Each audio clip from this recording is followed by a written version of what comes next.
मजाक कर दिया था और 18 लाख व्यक्तियों को चिट्ठी लिख दी थी, कबीर जी भंडारा करेंगे।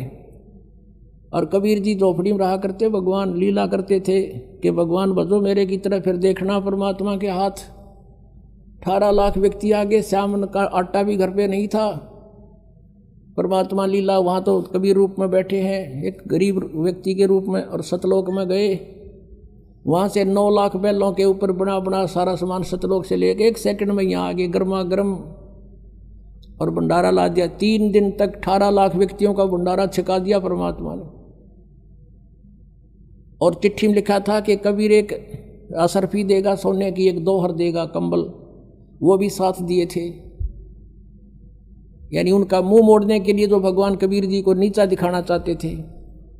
तो पुण्यात्माओं, तब कबीर जी ने कहा था, ये खाकी खंजूसपुर अन्न का नहीं सुमार। और दूसरा रूप केसो नाम धर के आगे थे कि व्यापारी का रूप बना के, गरीबदास केसो के अन्न का नहीं सुमार। परमात्मा ने कहा ये तो खाकी खंजूस, ये तो कति कंजूस खोखापुर है, ये खाली इसमें ना कुछ भी, हम तो सतलोक से लेकर आए हूँ सारा सामान यहाँ पर। तो पुण्यात्मा आज वही है यहाँ पर। तो ये आज जो की जो व्यवस्था परमात्मा ने कर रखी है, अपने पुण्यात्माओं को सुख दे रहे हैं, इनकी बुराई छुटवा रहे हैं, इनके आने वाली आपदाओं को समाप्त कर रहे हैं और इनको धनी बना रहे हैं। फिर प्रेरणा करते हैं कि बच्चों दान करो, धर्म तो 10 का नहीं 10 के तीनों लोग, खैर आए तुम्हें खैर है कीजिए आत्म पोख। तो फिर आपको पहले तो देते हैं, फिर कहते करे करावे साइया मन में लहर उठा, दादू सिर दर्जीव के आप बगल हो जा। एक व्यक्ति सब जगह दुखी हो लिया और डॉक्टरों ने बोल दिया ऑपरेशन होगा और 1 लाख रुपए लगेंगे। यहाँ मालिक ने वैसे अपने जिसकी सच्ची श्रद्धा, सच्ची लगन, पूर्ण विश्वास हो जाता, उसको तुरंत आराम दे देते। वो स्वस्थ हो गया। अब वो लाखों रुपये बचे, जान की झंझट था, बचूंगा कि ना बचूंगा, वो बचा। फिर प्रेरणा भी करते हैं कि कुछ पुण्य कर बेटा। तो इस तरह वो आज ये सदाव्रत चला रखा भगवान ने, इसमें जिसका भी जो सहयोग है उसको बहुत लाभ हो रहा है। तो अब कहने का भाव ये था कि आप जी को कितनी सुविधा दे करके भगवान कहता है मेरी महिमा सुनो बैठ कर ध्यान से। और कोई अब भी लटके लेगा तो फिर उसको नहीं बख्शेगा भगवान। कहीं अच्छा गर्म रजाई मिल गई, हर लटके देते हो, लटके नहीं लेना। सत्संग में आकर परमात्मा की महिमा को बड़ा ध्यान से सुनना चाहिए। कितनी व्यवस्था कर रखी है, किस लिए?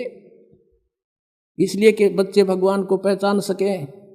अब आपको दिखाता हूँ कुरान शरीफ में, कुरान शरीफ का ज्ञानदाता कहता है कि वो कबीर भगवान है जिसने 6 दिन में सृष्टि की।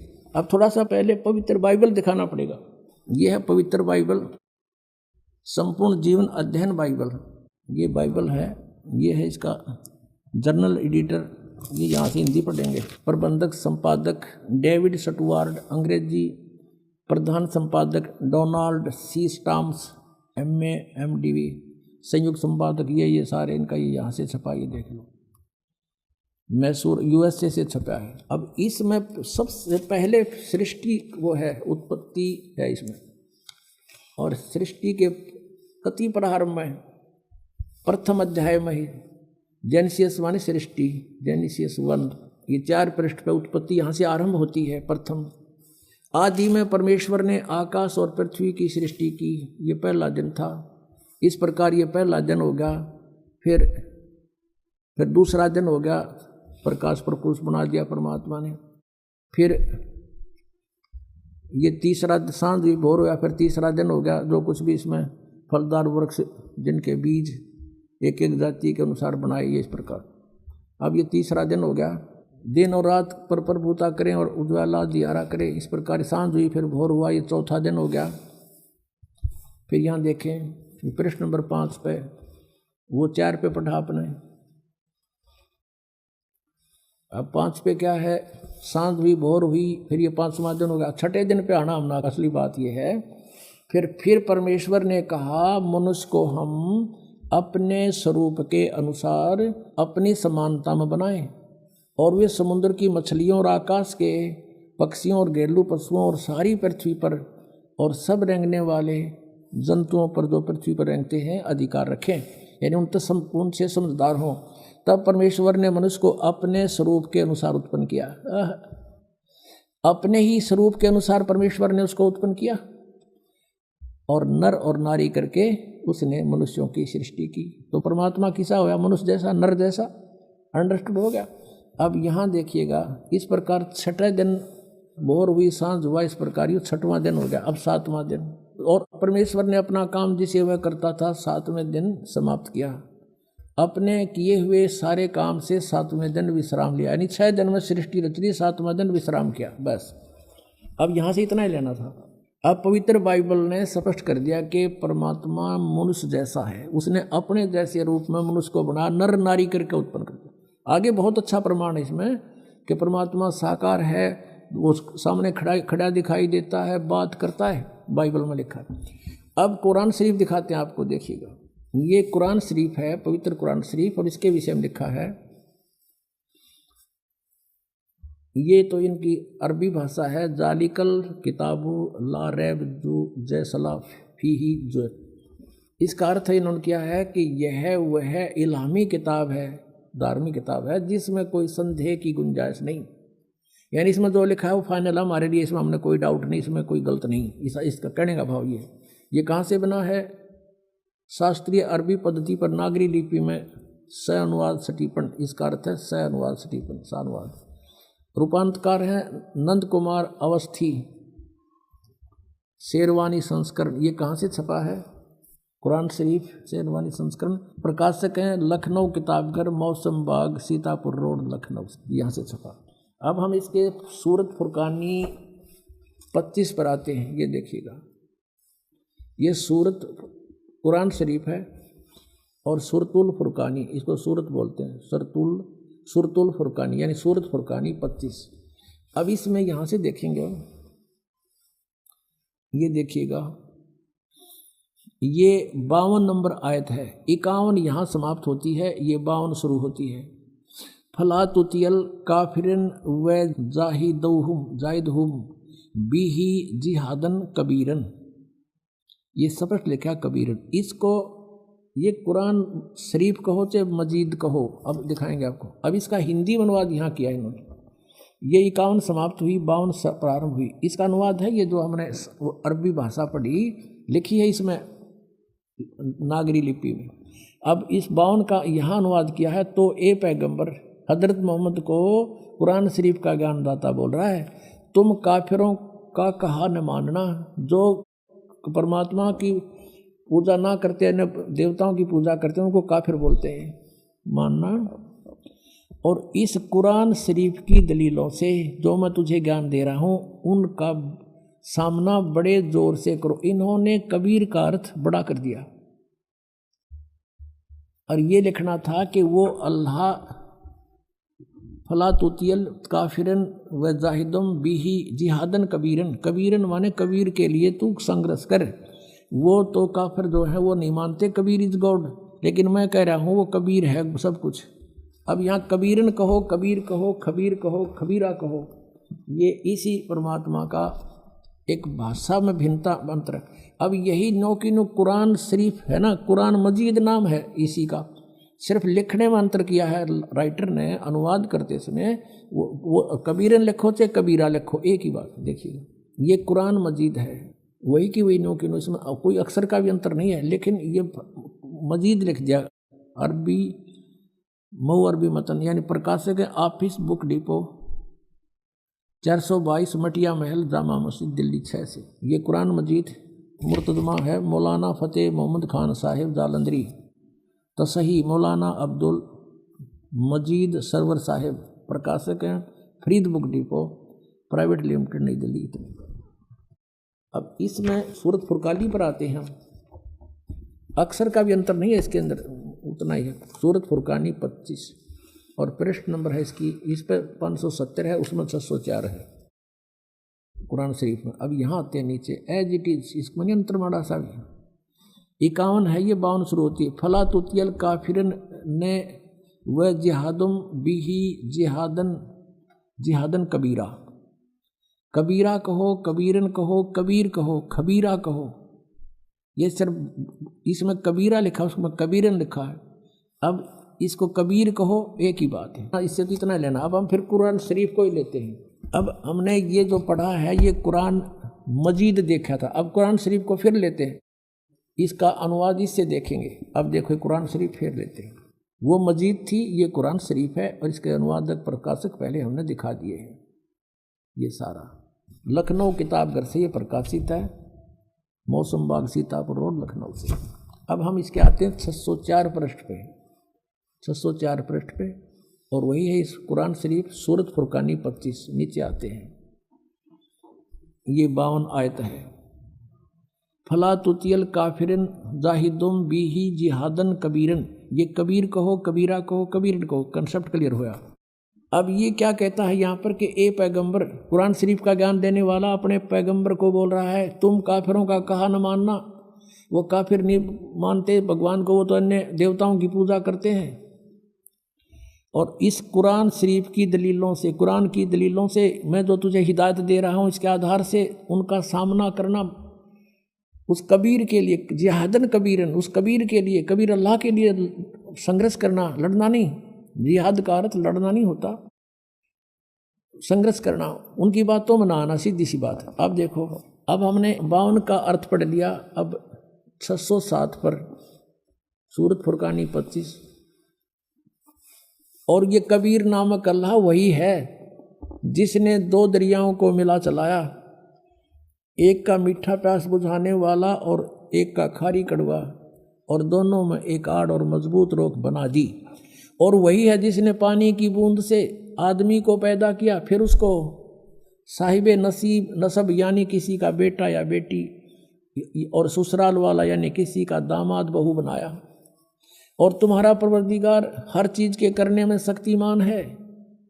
और काफिर अल्लाह के सिवा ऐसों को पूजते हैं, देवताओं को, जो न उनको नफ़ा पहुंचा सकते हैं और न उनको कोई नुकसान पहुंचा सकते हैं। और काफिर तो अपने परवरदिगार से यानी कबीर से, कबीर अल्लाह से मुंह मोड़े बैठे हैं, पीठ दिए हुए हैं, मुंह मोड़े हैं।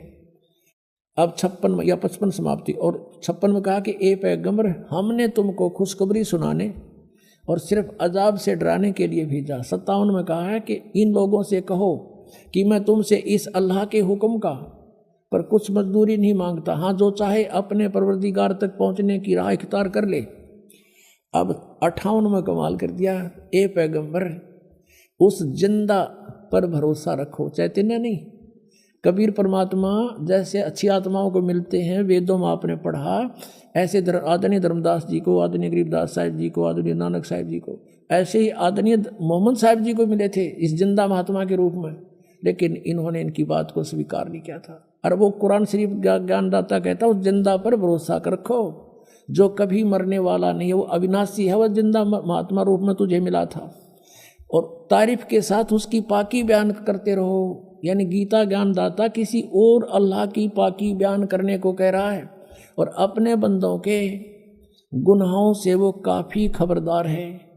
ये कबीर है यहाँ पर, ये 58 नंबर आयत है, यहाँ देखो 58, ये 58 है, यहाँ पढ़ेंगे।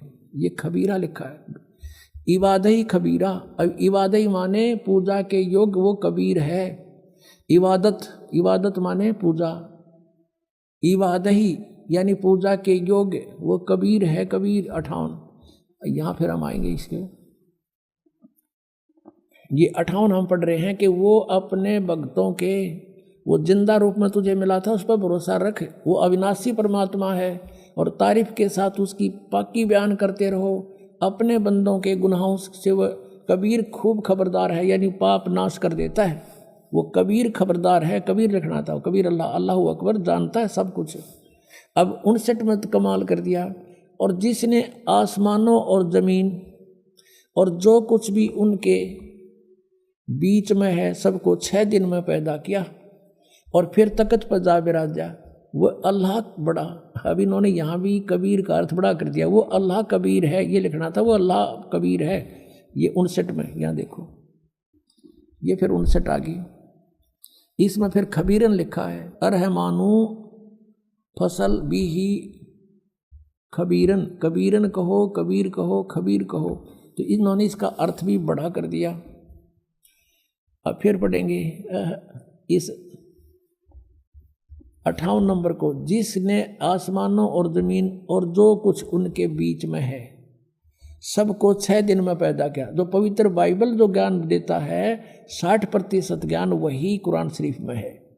6 दिन में पैदा किया, फिर तख्त पर जा विराजा। वह अल्लाह बड़ा, वो अल्लाह कबीर, वो अल्लाह अकबर, वो अल्लाह कबीर है, वो भगवान कबीर बड़ा दयालु है, रहमान है। और उसकी खबर, उसकी जानकारी किसी बाखबर इल्म वाले यानी तत्वदर्शी संत से पूछ देखो। इससे सिद्ध हो गया कि कुरान शरीफ का ज्ञानदाता भी उस अल्लाह यानी बड़े भगवान, जिसको ये बड़ा कहते वो ही मान ले, उसके बारे में अल्पज्ञ है, उसकी जानकारी नहीं रखता। उसके लिए स्पष्ट किया है कि वो साकार परमात्मा है, उसका नाम कबीर है। 6 दिन में सृष्टि रची और 7वें दिन तख्त पर जा बैठा तो वो विराजमान हुआ। तो एक देशीय है और साकार है, मनुष्य सदृश है, वो पवित्र बाइबल ने सिद्ध कर दिया। अब आज उन मुसलमान भाइयों का दावा भी गलत सिद्ध हुआ जो हिंदुओं को यूँ कहते थे ये देवताओं को पूजा, इनका मोक्ष नहीं हो सकता। तो वो भी अब काल के ही जाल में है, उनको भी सोचना पड़ेगा। हम एक पिता की संतान हैं। पुण्यात्माओं, परमात्मा का पाना बहुत आसान है। ये विश्वास होना कि कौन परमात्मा है, वो क्या स्थिति में है, वो कैसी लीला करता है, उसको पहचानना अनिवार्य है। और कौन सी वे ऑफ वर्शिप है, वो पूजा की विधि क्या है जिससे मोक्ष होगा, वो कौन है, कैसा है, उसका नाम क्या है, उसका प्रमाण क्या है। तो उसका प्रमाण सदग्रंथों में है। गीता जी अध्याय नंबर 16 के श्लोक नंबर 23 में कहा कि अर्जुन, जो शास्त्र विधि को त्याग कर मनमाना आचरण करते हैं उनको, उनकी न तो गति होती है यानी मोक्ष नहीं होता, ना उनको कोई सिद्धि प्राप्त होती है और न ही कोई सुख होता है, यूजलेस। 24वें श्लोक में 16वें अध्याय में कहा गीता जी में कि अर्जुन, इससे तेरे लिए अर्जुन शास्त्र ही प्रमाण है कर्तव्य और अकर्तव्य के लिए। कौन सी करनी चाहिए साधना, कौन सी ना करनी चाहिए। किसी के लोकवेद पर विश्वास ना करना। जैसे इन राधा स्वामी वालों का लोकवेद आपने दिखा दो तो हंसी आवे। इनको ये नहीं मालूम सतनाम खान का है कि पीण का, गाटा जोड़ रखा। सतनाम सार नाम भी वही है, सतनाम भी सार, सतनाम को कहते हैं सतपुरुष भी सतनाम, सार शब्द भी सतनाम, और सचखंड भी सतनाम, और सतपुरुष भी सतनाम। ये जाएंगे सतलोक है। थारा गजब भैया। अपनात्माओं, सृष्टि रचना सुनाने के लिए इतनी भूमिका बनाई थी ताकि आपका ये बात यकीन हो, विश्वास हो कि ये दास जो कह रहा है और परमात्मा ने जो कहा दास वही कह रहा है। एक तो आपने इस तत्व ज्ञान को समझने के लिए जो इस आश्रम आते हैं, ये निरसंशय हो जाना कि ये दास जो शब्द बोलेगा वो 100% सत्य होंगे। फिर आपको समझने में आसानी हो जाएगी, इस मन का फतूर ना रहेगा। और ये विश्वास दिलाने के लिए कि दास जो बोल रहा है वो सारी साची है, ये प्रमाण दिखाता हूँ। इन प्रमाणों को समझने के बाद फिर आपको ये भी देख लेना कि कहीं कोई ना प्रमाण दिखा पावे दास, और जो शब्द बोलेगा वो प्रमाणित समझ लेना। तो बहुत शीघ्र समझ में आ जाएगी आपके भगवान की ये परिभाषा। अब ये जो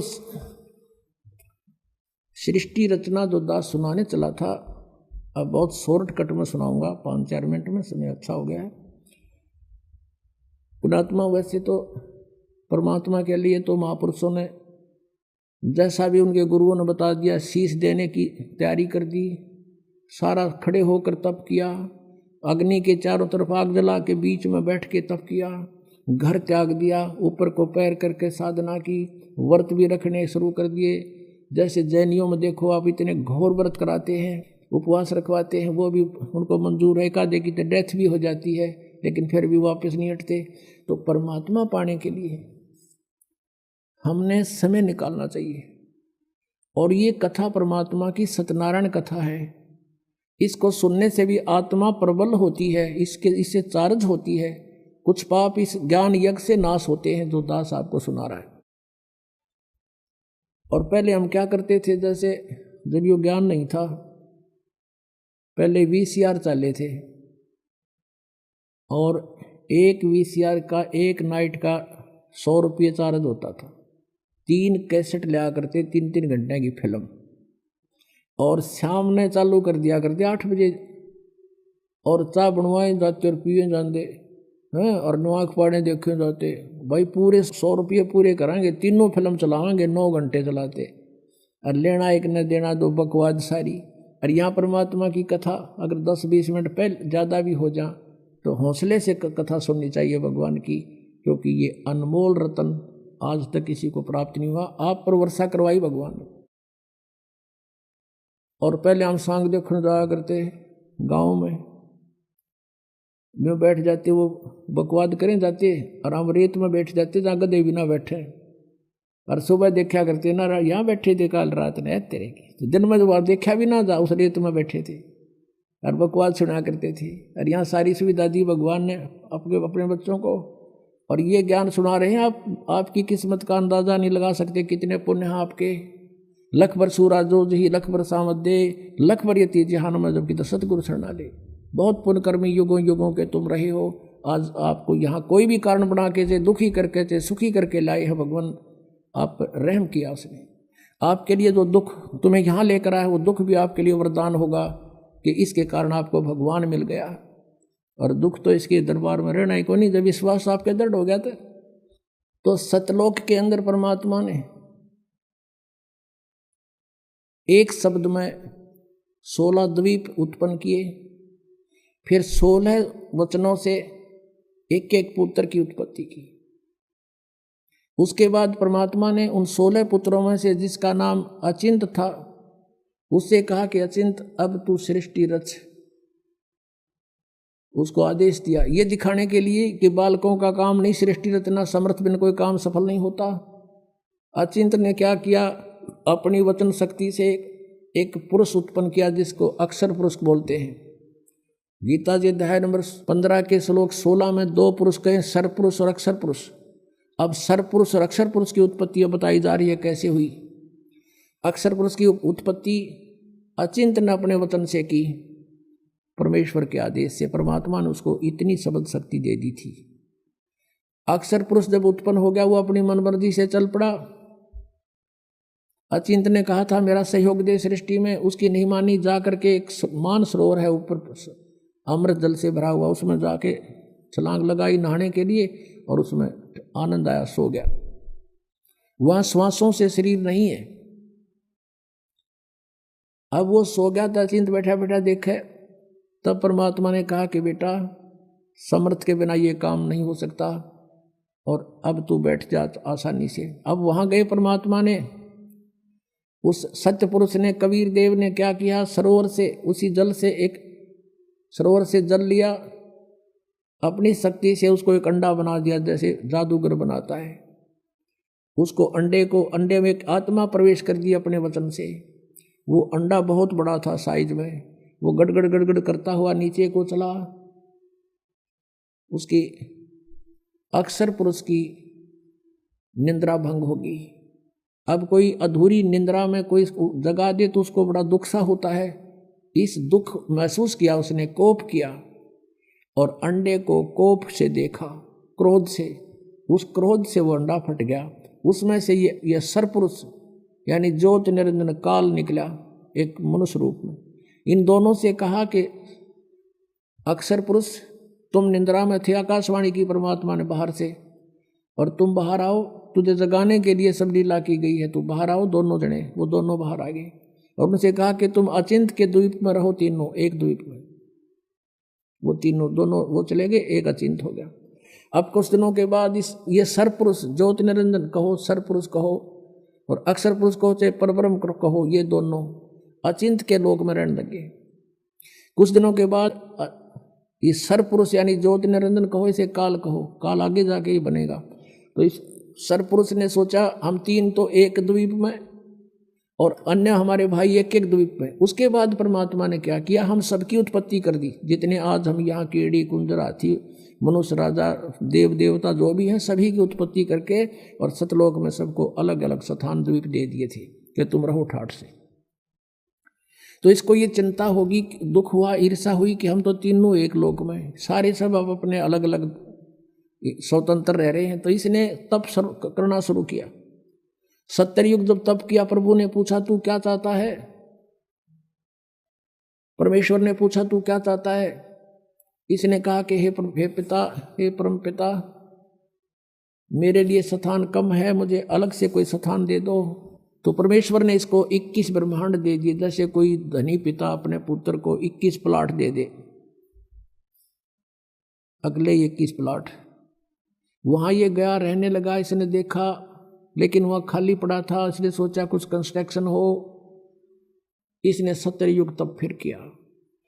हम कैसे फंसे यहाँ पर, इस काल के साथ कैसे आ गए यहाँ इतने गंदे लोक में? हमने वहाँ पर गलती की थी। हमारे पिता ने हमारे को सब सुविधाएं दे रखी थी, कोई असुविधा नहीं थी किसी प्रकार की भी। हम अजर अमर थे, हम सदा युवा रहते थे, हमारे परिवार थे वहाँ पर, पूरे ग्रुप के ग्रुप, परिवार के परिवार थे। सतलोक में सृष्टि है ऐसी ही है, लेकिन वहाँ के हंस आत्मा है, वहाँ मृत्यु नहीं होती, बुढ़ापा नहीं होता, सदाबहार वृक्ष रहते हैं, कोई राग द्वेष नहीं, कोई बाही बंटवारा नहीं। और ये राधा स्वामी वाले जितने भी हैं सब कहते हैं सतलोक में तो प्रकाश ही प्रकाश है, वहाँ आत्मा परमात्मा में ऐसे मिल जाती है जैसे बूंद समुद्र में। अरे कोई डूब का मरना, वहाँ पर ढूंढ रहे हैं भगवान को, परमात्मा को तलाश करें, उसके दर्शन करेंगे, बैठेंगे, बतलावाएंगे, अपना दुख रोवाएंगे, हैं देख देख के खुश होवाएंगे। इनको भगवान निराकार है, प्रकाश ही प्रकाश है, और आत्मा उसमें ऐसे मिल जाती है जैसे बूंद समुद्र में। ये तो एक डूब का मरने वाली बात होगी, है किसी में मत चलो, कहेंगे चलो समुद्र में डूब मरो, भगवान मिलेगा, लो अभी ना जाओ। तो ये मूर्ख बना रखे हमने, उन्हें पता है ना सतलोक का बेरा, इन जाने वालों ने पता है उड़ा जाना उड़ा कुछ है को नहीं है। तो बात बात वो बनाओ, सुन लेते हैं श्रद्धालु। तो वहाँ पर सृष्टि है, एज इट इज है, भगवान मनुष्य दृश्य है, उसके एक रोमकूप में करोड़ सूर्य मिला दे, करोड़ चंद्रमा, इतनी रोशनी उस मालिक के वहाँ के रूप में। वहाँ से वो हल्के तेज पुंज का रूप बनाकर सरल करके यहाँ आता है। वेद भी बता रहे हैं, और ये 600 साल पहले परमात्मा ने अपनी महिमा आ बता रखी है कबीर वाणी में। तो वहाँ से वो परमात्मा ने आके खुद बता। तो हम अपने भगवान को छोड़ गए जिसने हमारे को सारा सुख दे रखा था, हम इस पर आसक्त हो गए। यूँ खड़ा होगा तब कर रहा था, अरे देखो देखो हो इतने वर्ष खड़ा रहा, हो बड़ा कमाल कर दिया। अब हमारे ये बीमारी वहाँ से लगी थी बुराई। जैसे अब है एक हीरो या हीरोइन, अभिनेता अभिनेत्री, अपने पेट के लिए नाचा कूदी, उछलम कूदम मेकअप करते, और हम उन पर आसक्त होते हैं।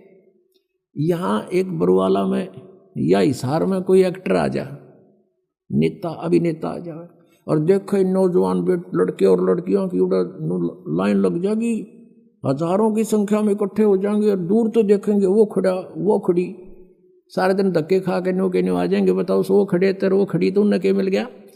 वो अपने पेट के लिए भटक रहे हैं, और हम उनको देख कर आसक्त हो रहे हैं, और कहते हैं मेरा फेवरेट वो है ये हीरो, फेवरेट। इन फेवरेट ने मार दिया, यू हमारा फेवरेट हीरो हो गया वहाँ पर सतलोक में। और परमात्मा ने आकाशवाणी की कि बच्चों तुम इसने ना देखो, मस्त रहो, भक्ति करो, चैन से रहो, इसका कर्म ठीक नहीं है। ये परमात्मा ने इसको मना किया था, पर इसने ये माना नहीं। और हमें भी मना किया था कि इसकी तरफ ना ध्यान दो, तुम मस्त रहो, लेकिन हम ऊपर से तो सावधान हो गए, पर अंदर से कसक नहीं गई, इसके प्रति कति फिट हो गया, आकर्षित हो गए, अंदर से कसक बन गई जबरदस्त। वो तो अंतर्यामी सारी जानते हैं। जब इसने दूसरी बार तप किया तब पूछा भी क्या मांगता है तू? 70 युग तप किया। तब इसने कहा प्रभु मुझे कुछ कंस्ट्रक्शन सामग्री दे दो ताकि मैं कुछ रचना रचूं। परमात्मा ने 5 तत्व और 3 गुण दे दिए कि ले बेटा खेल खिलौनों से।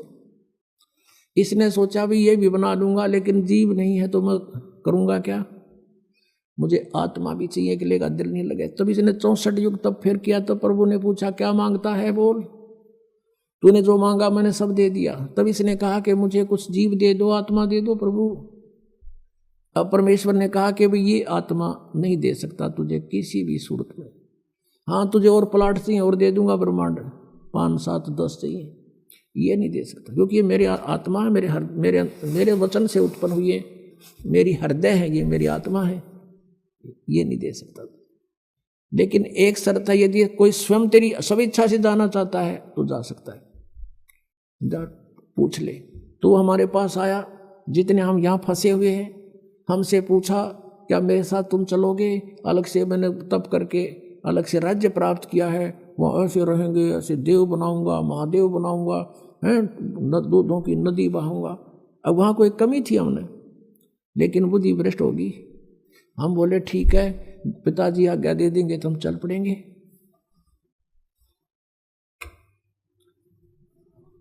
अब उसने परमेश्वर कबीर देव से कहा काल ने कि पिताजी कुछ आत्माएं मेरे साथ जाने को एग्री हैं। परमेश्वर ने कहा कि मेरे सामने स्वीकृति दिला दो।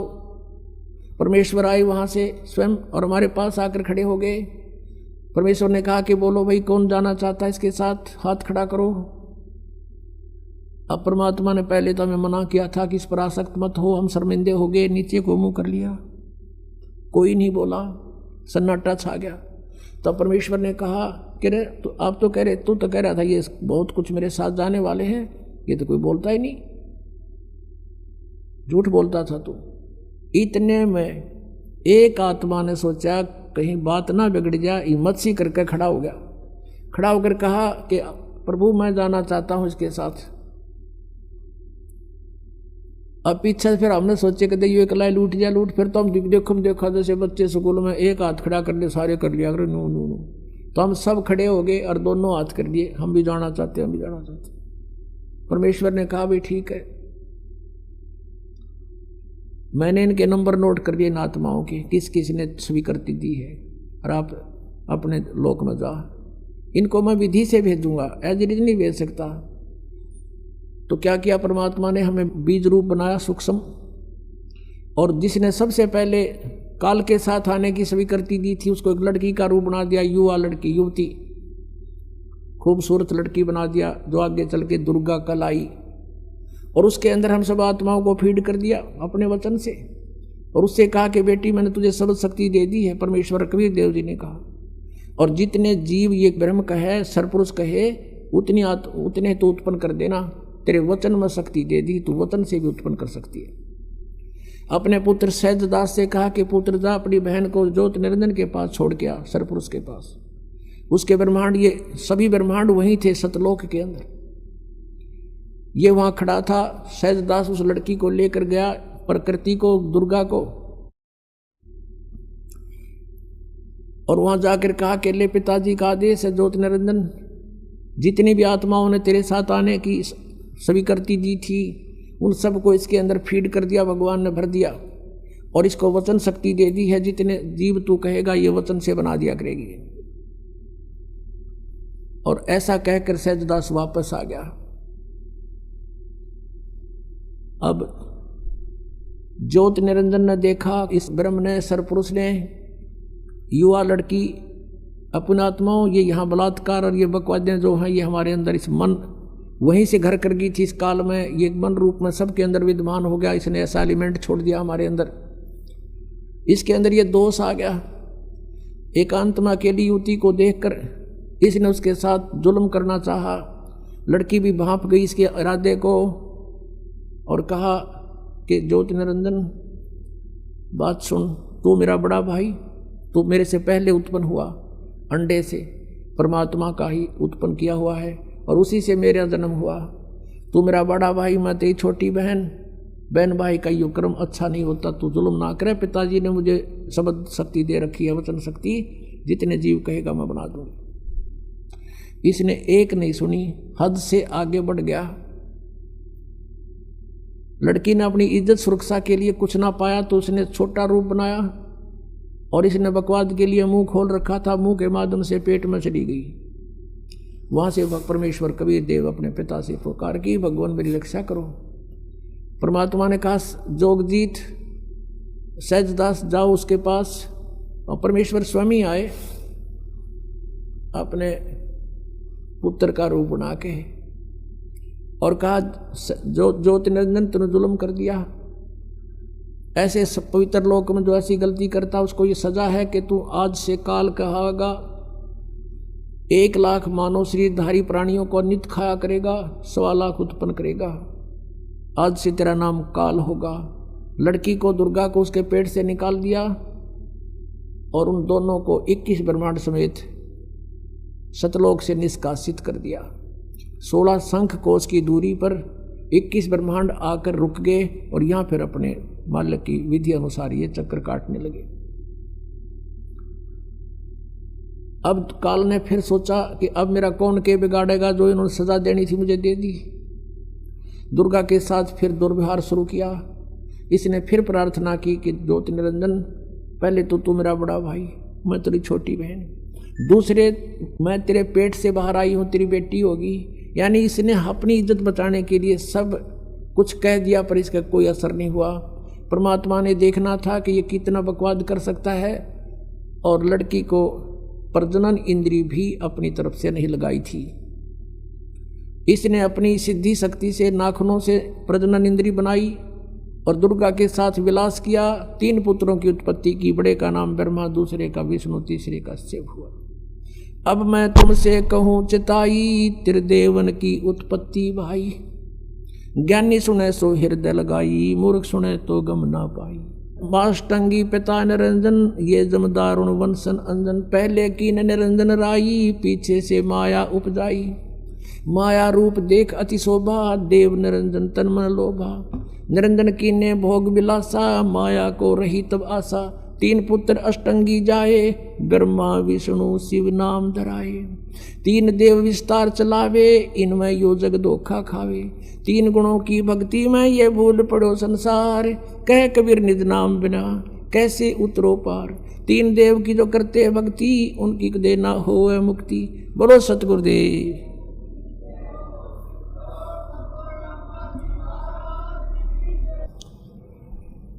परम पिता परमात्मा पूर्ण ब्रह्म सर्व सृष्टि रचनहार कबीर देव कबीर साहिब, ये हम सभी आत्माओं के पिता हैं, हमारे जनक हैं, ये हमारे हितैषी हैं, हमदर्द हैं। और हम जिस लोक में रह रहे हैं ये अपना मूल ठिकाना नहीं है। हम यहाँ के वासी नहीं हैं, यहाँ हम सुखी नहीं हो सकते। और जिन आधारों को हम सुख मान रहे हैं, निसंतान सोचता है मुझे संतान हो जाए मैं सुखी हो जाऊंगा। निर्धन सोचता है मैं धनवान हो जाऊं सुख होगा। धनवान को सुख सपने में भी नहीं होता। धनवान सोचता है राजा लोग सुखी होंगे, राजा सोचते हैं कि स्वर्ग के देवता सुखी होंगे। देवता सोचते हैं कि इंद्र स्वर्ग का राजा सुखी होगा। इंद्र सोचता है ब्रह्मा विष्णु महेश सुखी होंगे। और ब्रह्मा विष्णु महेश, उनका जीवन देख लो, सुख का सांस नहीं। श्रीमद् देवी भागवत के अंदर स्वयं भगवान विष्णु ब्रह्मा जी से कह रहे हैं, ब्रह्मा जी पूछ रहे हैं कि आप तो सर्वेश्वर हो, आप भी ध्यान क्यों लगाए बैठे हो, किसका ध्यान करते हो, किस देवता की पूजा करते हो। भगवान विष्णु कहते हैं मैं दुर्गा का ध्यान करता हूँ, देवी का, शक्ति का। और मेरे विचार में, मेरे जानकारी में इससे बड़ी कोई शक्ति नहीं, इससे बड़ा कोई प्रभु, कोई देव नहीं। और मैं अधिकतर तप करता रहता हूँ।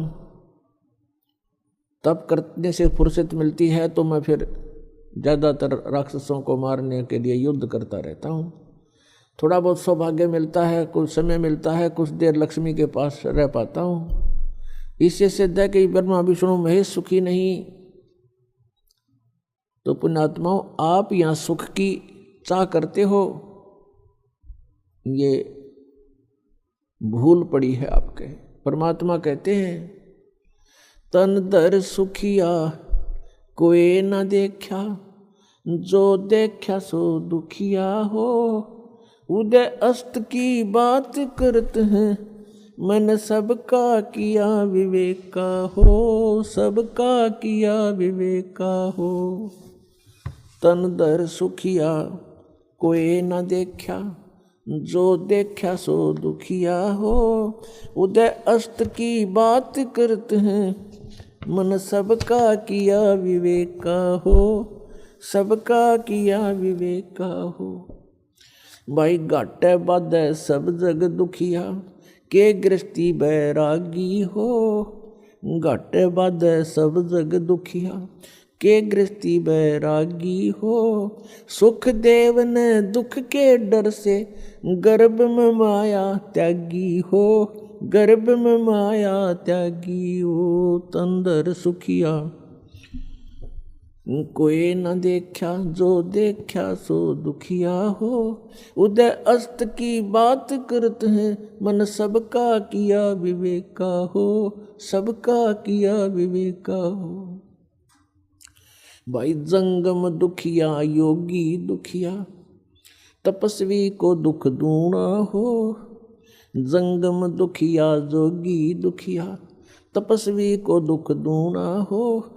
आशा तृष्णा सब में व्यापे, कोई मैल ना सुना हो। तंदर सुखिया कोई न देखा, जो देखा सो दुखिया हो।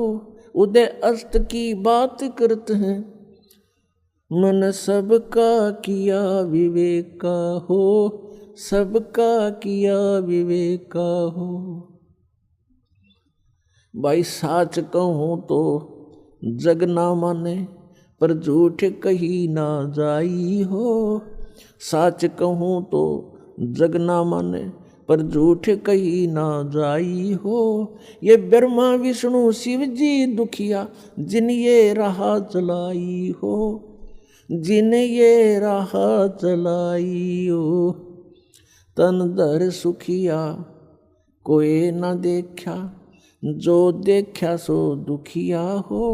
उदय अस्त की बात करते हैं, मन सबका किया विवेका हो,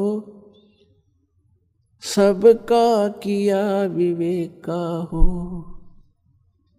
सूरपति दुखिया भूपति दुखिया, रंक दुखी बपरीति हो। सूरपति दुखिया भूपति दुखिया, रंक दुखी बपरीति हो। कहे कबीर और सब दुखिया, एक संत सुखी मन जीती हो, एक संत सुखी मन जीती हो। तंदर सुखिया कोई न देखा, जो देखा सो दुखिया हो। उदय अस्त की बात करते हैं, मन सबका किया विवेका हो, सबका किया विवेका हो। सूरपति दुखिया भूपति दुखिया, रंक दुखी बपरीति हो। सूरपति दुखिया भूपति दुखिया, रंक दुखी बपरीति हो। कहे कबीर और सब दुखिया, एक संत सुखी मन जीती हो, संत सुखी मन जीती हो। तंदर सुखिया कोई न देखा, जो देखा सो दुखिया हो। उदय अस्त की बात करते हैं, मन सबका किया विवेका हो, सबका किया विवेका हो। परमात्मा हमें याद दिलाते हैं कि पुण्यात्माओं, तुम काल के जाल में फंसे हुए हो और जिस सुख को तुम छोड़ आए हो सतलोक में, उसको तुम यहां खोज रहे हो। जो सुख आपको अपने घरों में होता है, उस फैसिलिटी को आप जेल में चाह रहे हो, वो कभी नहीं हो सकती। तो ये 21 ब्रह्मांड जेल है काल की। 21 ब्रह्मांड ये काल की कैद है, इसमें हम बंद हैं, कर्मों का दंड हम भोग रहे हैं और संस्कारों के बंधन से, रस्से से, बेड़ियों से हमें बांध रखा है। और इस जेल में हम सुख ढूंढ रहे हैं। ये हमारी अज्ञानता और भोलापन है। इसके विषय में भगवान बता रहे हैं कि तन धर सुखिया कोई नहीं देखा। हमने, परमात्मा कहते हैं, इसकी 21 ब्रह्मांड में दौरा कर लिया, कोई भी जीव सुखी नहीं पाया हमने। परमात्मा कहते हम ब्रह्मा के पास गए तो वो महादुखी, विष्णु के पास गए, उसने भी सैकड़ों चिंताएं अपनी बताई, शंकर जी के पास गए, वो भी दुखी। और फिर कहते हैं कोई पूरी पृथ्वी का शासक हो, भूपति यानी पूरी पृथ्वी का शासक हो, उदय अस्त का राज जिसके पास हो, उदय माने जहाँ से सूर्य निकलता है, अस्त जहाँ छुपता है, अर्थात पूरी पृथ्वी पर जिसका शासन हो, वो राजा भी सुखी नहीं देखा हमने। फिर बताते हैं, देखो एक परिवार का मुखिया वो प्रबंधक होता है अपने परिवार का, और 5-4 सदस्यों के अरेंजमेंट में वो महादुखी हो लेता है, टेंशन हो जाती है, रात को नींद भी नहीं आती उसको। और राजा एक अक्षेत्र का प्रबंधक होता है, मुखिया होता है, तो वो कैसे सुखी हो सकता है? ये तो हमारी एक अज्ञान, हमने सुख के नापण का आधार गलत ले रखा है, जिस कारण से हमने महादुखी आदमी व्यक्ति सुखी दिखाई देता है। उसके लिए परमात्मा हमें बताना चाहते हैं कि भाई घाटे बाद सब जग दुखिया। घाटा मीन हानि होगी किसी व्यवसाय में, वो तो नेचुरल दुखी, और जिसके घना धन हो गया वो महादुखी। 100 अरेंजमेंट सोचेगा, 20 लाख का बेनिफिट हो गया तो 50 लाख की कोई फैक्ट्री ला लेगा, अगले दिन मजदूरा हड़ताल कर माथा टेक कर बैठ जाएगा, क्या होगा, मेरे 1 करोड़ डूब गया, फलान डूब गया, रात दिन नींद नहीं आती उसको। कहने का भाव ये है कि यहाँ कोई प्राणी सुखी नहीं, घाटे बाद सब जग दुखिया। के गृहस्थी बैरागी हो, जैसे किसी ने घर त्याग दिया, बैराग ले लिया, जंगल में जा बैठा, वन में।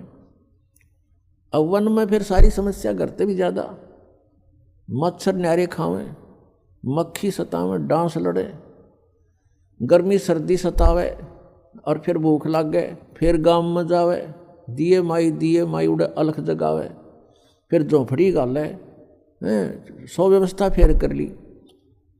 परमात्मा कहते हैं जो वास्तविक विधि है परमात्मा की भक्ति करने की, उससे तुम अपरिचित हो, और इस काल की प्रेरणा से प्रेरित होकर के साधकों ने अपने मन मुखे आचरण शुरू कर दिए। कोई व्रत रखता है, कोई झरनों में बैठकर जलधारा लेता है, कोई 5 धूने लगाकर अग्नि जलाकर बीच में बैठकर ढोंग करता है, कोई ऊपर बैठकर ऊंचे से स्थान पर जहाँ से सबको दिखाई दे से स्थान पर चिमटा गाड़ कर बैठ जाएगा, आसन पद्म लगा के। ये बड़ा साधक है, और जनता दूर से देखेगी महात्मा तपस्या कर रहा है। फिर वहाँ जनता की लाइन लग जाएगी, दर्शनार्थ चढ़ावा चढ़ाने लग जाएंगे, दान करने लग जाएंगे। तो ये जो साधनाएं हैं, ये शास्त्र विधि त्याग का मनमाना आचरण है। श्रीमद् भगवत गीता अध्याय नंबर 16 के श्लोक नंबर 23-24 में निर्णय दे दिया कि शास्त्र विधि को त्याग कर जो मनमाना आचरण करते हैं उनकी न तो गति होती है, गति मीन मोक्ष, और न उनको कोई सुख होता है, और न ही कोई सिद्धि प्राप्त होती है, अर्थात व्यर्थ, यूजलेस।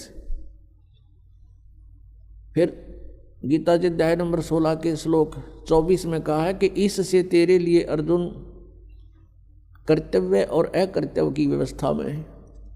कौन से कर्म करने योग्य हैं, कौन सी क्रियाएं ना करनी चाहिए, उनका निर्णय सदग्रंथ ही प्रमाण है, नथिंग एल्स। सदग्रंथ कौन कौन से हैं? पुण्यात्माओं, पवित्र 5 वेद। आप जी ने केवल 4 वेद सुने हैं, ऋग्वेद, यजुर्वेद, सामवेद और अथर्ववेद। एक 5वां वेद है जो इन 4 वेदों की माँ है, उसको सूक्ष्म वेद बोलते हैं, सूक्ष्म वेद संत भाषा में, और उसको तत्व वेद भी कहते हैं, तत्व ज्ञान भी कहते हैं।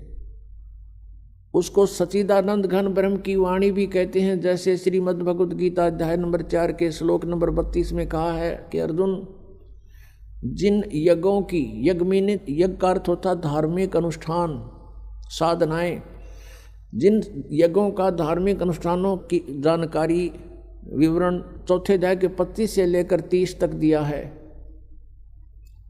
इनमें कोई तो देवताओं की पूजा करते हैं,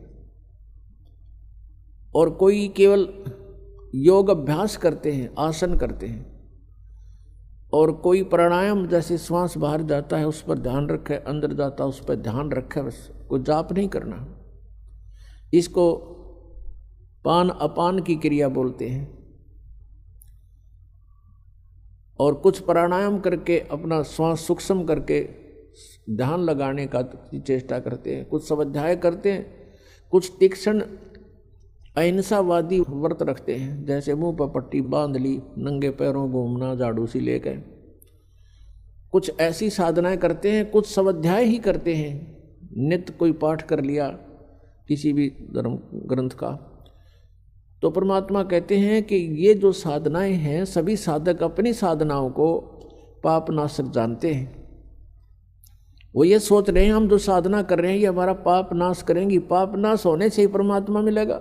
फिर बताया है चौथे अध्याय के 32वें श्लोक में गीता जी में कि इस प्रकार की धार्मिक अनुष्ठानों की जानकारी विस्तार के साथ ब्रह्मणे मुखे यानी सच्चिदानंद घन ब्रह्म की वाणी में, यहाँ चौथे अध्याय के 32वें श्लोक में अनुवादकर्ताओं ने अनर्थ किया है, शब्दों के अर्थ ठीक नहीं किए। ब्रह्मणे मुखे का अर्थ इन्होंने किया है वेद की वाणी। ब्रह्म का अर्थ वेद नहीं होता, ब्रह्म का अर्थ प्रभु होता है, परमात्मा होता है। और ब्रह्मणे का अर्थ होता है बड़ा भगवान यानी सच्चिदानंद घन ब्रह्म। जैसे वेद तो विधान है प्रभु का और ब्रह्म परमात्मा है। यदि कोई राजा का अर्थ संविधान करता है किसी प्रकरण के अंदर तो उसको ज्ञान नहीं है, वो मूर्ख है बिल्कुल। राजा तो एक प्रबंधक है, मैनेजमेंट करने वाला है, कंट्रोलर है। उस वेद संविधान उसका कानून है, उसमें कानून लिखा, कोई ऐसी गलती करेगा तो ऐसी सजा होगी, ऐसी करेगा तो ऐसी सजा होगी। ऐसे ही ब्रह्म तो प्रभु है और वेद उसका विधान है। तो यहाँ इन्होंने अर्थ गलत कर दिए। ब्रह्मणे मुखे का अर्थ है सच्चिदानंद घन ब्रह्म की वाणी। मुखे माने उसके मुख से बोले गए वचन, उस कबीर वाणी में, उस सूक्ष्म वेद में बहुत विस्तार के साथ लिखे हैं। और उस ज्ञान को चौथे अध्याय के 34वें श्लोक में कहा कि वो तत्व ज्ञान है। उस तत्व ज्ञान को तू तत्वदर्शी संतों के पास जाकर समझ।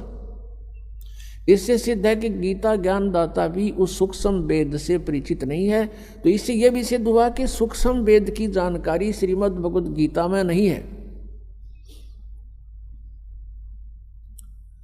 ऐसे ही पवित्र चारों वेदों का वक्ता ब्रह्म कहा जाता है। ब्रह्म यही ज्योति निरंजन जो जिसने गीता बोली श्री कृष्ण जी में प्रवेश करके। ऐसे ही उसने वेदों को परमात्मा की दया से उसने एकदम बाहर निकाले थे, फिर उनको स्वयं पढ़ा, फिर स्वयं पढ़ करके उसको अन्य ऋषियों को अंदर प्रवेश करके उसने ये ज्ञान बोला। और ब्रह्मा जी को चारों वेद एज इट इज लिखे हुए लिखित रूप में दिए गए थे। तो पुण्यात्माओं, यहाँ पर बहुत सी ऐसी धारणाएं होती हैं क्योंकि हम आध्यात्मिक ज्ञान से अपरिचित हैं, और जिस कारण से हम इन बातों को स्वीकार करने को तैयार नहीं होते। इन माइंडलेस मैन जो थे, महर्षि को आया करते थे, जिनको ज्ञान गति नहीं था, वो कहते हैं कि सृष्टि के प्रारंभ में कागज कहाँ से आगे, लिख कैसे दिया, आदमी कहाँ से आगे फिर प्रारंभ में। कहते व्यक्ति तो भगवान ने उत्पन्न कर दिया, फिर एक कागज उत्पन्न करते भगवान के माठ लग जाएगी। ऐसी बेतुकी बातों पर जीव को अड़ा कर रख दिया। तो इस प्रकार हमने आत्म ज्ञान को समझने के लिए अग्रम अग्रम छोड़नी पड़ेगी। हमारे अंदर ये भावना आ जानी चाहिए भगवान जो चाहे सो कर सकता है। एक वचन में सब ब्रह्मांडों की रचना कर सकता है, एक सेकंड के अंदर सबका विनाश करके इनको तय करके रख सकता है, और दूसरी सेकंड में एज इट इज कर सकता है। जैसे आप बैठे हो एज इट इज न्यू का न्यू वहीं से शुरू करवा दे आपके जीवन को। इसका नाम समर्थ शक्ति परमात्मा कबीर देव है। मोला थल से जल करे और जल से थल कर देत, हे साहेब तेरी साहेबी अब श्याम को हुक सवेत। परमात्मा सब कुछ कर सकते हैं। जब तक आपके मन में ये खरपतवार भरा पड़ा है, खुरापात भरे हैं, ऐसा नहीं हो सकता, वैसा नहीं हो सकता, तो आप इस अध्यात्म ज्ञान को नहीं समझ सकते, फिर आपका प्रयत्न व्यर्थ होगा। पुण्यात्माओं, श्रद्धालु की श्रद्धा ब्लाइंड होती है, वो ब्लाइंड फेथ करता है और ऐसे ही करना चाहिए। लेकिन उस श्रद्धालुओं की श्रद्धा का, उस स्वभाव का जो एक श्रद्धालु के अंदर होता है, वो ब्लाइंड फेथ करता है अपने गुरुओं पर, ऋषियों पर, जो वो बताते हैं, टीचर्स पर, जो टीचर होते हैं, आध्यात्मिक टीचर।